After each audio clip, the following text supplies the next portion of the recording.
went to the mountains of North Carolina for 2 months, and then the coronavirus hit, and everything went. It was the first week or two when everything started going to lockdown, and the world really didn't know what was going to happen, and we were out of time in the cabin we could stay in. We couldn't stay there anymore.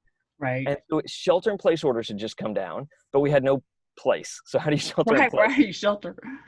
So we found a temporary home in Auburn, Alabama, next to Auburn University, where we had lived before Atlanta, and went there for 2 months. And then the craziest thing happened. Alicia came home from the grocery store and said, "It smells like mold in here." And we'd been sick for about 2 weeks. She said, Oh, "Find it.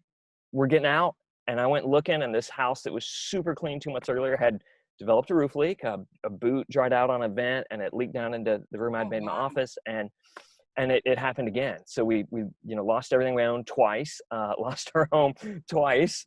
And then we said, what is God doing here? And that led us on a journey Right. to not just try to survive, but to actually thrive, and to see these Mhm. adverse circumstances, not just to make it out of them, but make it out of them with a life that's better than where we started from.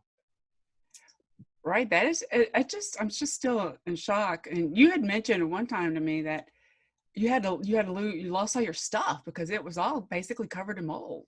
Yeah. Um, you started from scratch We all we over. started from scratch. We didn't know anything about it, how sick mold makes you, or how to treat it. I just thought we'd move from the place with the roof leak and that would solve our problem. But after, doctor visits and research, we learned that everything porous was contaminated by mold. And if we went to a clean new home, we would just take the problem with us. So, you Correct. know, Yeah. we were able to wash our clothes and mold treat those, and then some real hard surface type things like, some kitchen equipment, but all furniture, all my glorious library that I loved so much, wedding albums, photos, art on the walls, and I think I said the furniture. So anything porous, anything with a Right. motor that would suck in air, all that was Right. contaminated and had to be thrown Wow. away.